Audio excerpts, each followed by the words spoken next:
नमस्कार. पोलीस काकाच्या बातमीपत्रामध्ये आपलं स्वागत. जाणून घेऊया ठळक घडामोडी. पुणे पोर्शे अपघात प्रकरणातील विशाल अग्रवालला जामीन.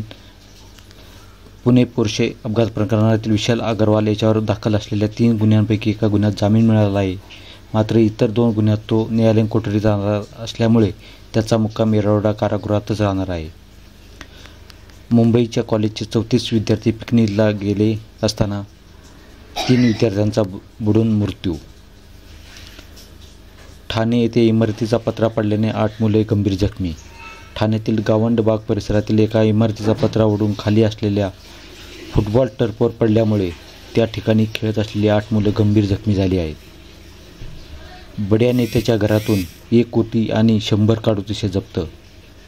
झारखंडमध्ये जामीन व्यावसायिक कमलेश कुमार यांच्या घरावर ईडीने छापा टाकला. तपासादरम्यान 1 कोटी रुपये, 1 पिस्तूल आणि 100 काडतुसे जप्त करण्यात आली आहेत.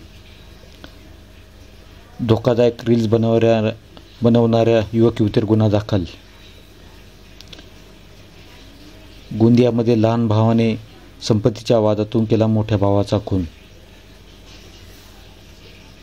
लातूरमध्ये साखरपुड्याच्या कार्यक्रमानंतर 17 वर्षीय मुलीवर अत्याचार केल्याशिवाय 9 लाख रुपये घेऊन लग्नाला नकार दिल्याने गुन्हा दाखल करण्यात आला आहे. पुणे शहरात भानामती करीत असल्याच्या संशयावरून जीवे ठार मारण्याचा प्रयत्न केल्याप्रकरणी 3 सहकार नगर पोलीस स्टेशनमध्ये गुन्हा दाखल करण्यात आला आहे. नाशिकमधील औद्योगिक वसाहतीतील मायक्रोपेंट कंपनीच्या आवारातील झाडावरून पडल्याने एका कामगाराचा मृत्यू झाला आहे. याबाबत अंबड पोलीस ठाण्यात गुन्हा दाखल करण्यात आला आहे. पोलीस भरतीसाठी आलेल्या एका युवकावर गुन्हा दाखल करण्यात आला आहे. मैदानी चाचणी दरम्यान उत्तेजक द्रव्याचे इंजेक्शन घेतल्याचा प्रकार समोर आल्यानंतर गुन्हा दाखल करण्यात आला आहे. धन्यवाद.